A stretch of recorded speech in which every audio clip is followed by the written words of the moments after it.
ಕಥಾಲೋಕ YouTube ಚಾನಲ್ಗೆ ಸ್ವಾಗತ. ನೀತಿ ಕಥೆಗಳು. ಕಥೆ ಹೆಸರು ಪ್ರಾರಬ್ಧ.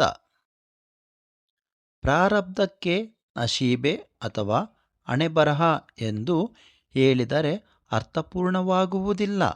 ಇಂದಿನ ಜನ್ಮದಲ್ಲಿ ಮಾಡಿದ ಪಾಪ ಪುಣ್ಯಗಳು ಮತ್ತೊಂದು ಜನ್ಮದಲ್ಲಿ ಅನುಭವಿಸುವುದೇ ಪ್ರಾರಬ್ಧವಾಗಿದೆ. ಇಲ್ಲಿ ಪ್ರಾರಬ್ಧಕ್ಕೆ ಉದಾಹರಣೆಯಾಗಿ ಒಂದು ಕಥೆಯಿದೆ, ಕೇಳೋಣ ಬನ್ನಿ. ಕತ್ತಲು ರಾತ್ರಿಯಲ್ಲಿ ಒಂದು ಇಲಿಯು ಹಸುವೆಯಿಂದ ಬಳಲಿ ಆಹಾರ ಹುಡುಕುತ್ತಾ ಕೋಣೆಯೊಂದರಲ್ಲಿ ಸೇರಿತು.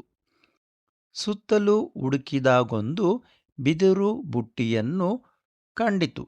ಅದರಲ್ಲಿ ಆಹಾರ ಇದೆ ಎಂದು ಭ್ರಮಿಸಿ ತಾನು ಹೋಗುವಷ್ಟು ತೂತು ಮಾಡಿತು. ಅದರಲ್ಲಿ ಮೊದಲೇ ಒಂದು ಹಾವು ಹಲವಾರು ದಿವಸಗಳವರೆಗೆ ಉಪವಾಸದಿಂದ ಬಂದಿಯಾಗಿತ್ತು. ಇಲಿಯು ತೂತು ಕೊರೆದು ಒಳಗೆ ಸೇರಿದ ಕ್ಷಣ ಹಾವು ಆ ಇಲಿಯನ್ನು ತಿಂದು ತನ್ನ ಹಸಿವನ್ನು ಹಿಂಗಿಸಿಕೊಂಡು ಅದೇ ತೂತಿನಿಂದ ಬಂಧಮುಕ್ತವಾಯಿತು. ಇಲಿಯು ತಾನೇ ಕೊರೆದು ಸಾವಿನ ಬಾಯಿಗೆ ತುತ್ತಾಯಿತು. ಹಾವಿನ ಪ್ರಾರಬ್ಧದಲ್ಲಿ ಬಂದಿಯಾಗಿ ಬಿದ್ದಿದ್ದರೂ ಆಹಾರ ದೊರೆತು ಬಂಧಮುಕ್ತವಾಯಿತು.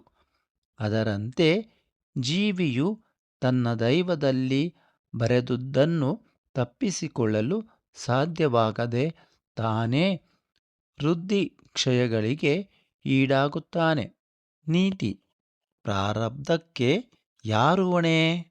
ಹಣೆಬರಹದಲ್ಲಿ ಏನಿದೆ ಎಂದು ಯಾರು ತಿಳಿಯರು? ರಾಮಕೃಷ್ಣ ಆಶ್ರಮದ ಸ್ವಾಮಿಗಳಾದ ಜಗದಾತ್ಮಾನಂದ ಅವರು ಬದುಕಲು ಕಲಿಯಿರಿ ಎಂಬ ಪುಸ್ತಕದಲ್ಲಿ ಪ್ರಾರಬ್ಧದ ಬಗ್ಗೆ ಸಂಪೂರ್ಣವಾಗಿ ವಿವರಿಸಿದ್ದಾರೆ. ಈ ಕತೆ ನಿಮಗೆ ಇಷ್ಟವಾದಲ್ಲಿ ಲೈಕ್, ಶೇರ್ ಅನ್ನು ಮಾಡಿ.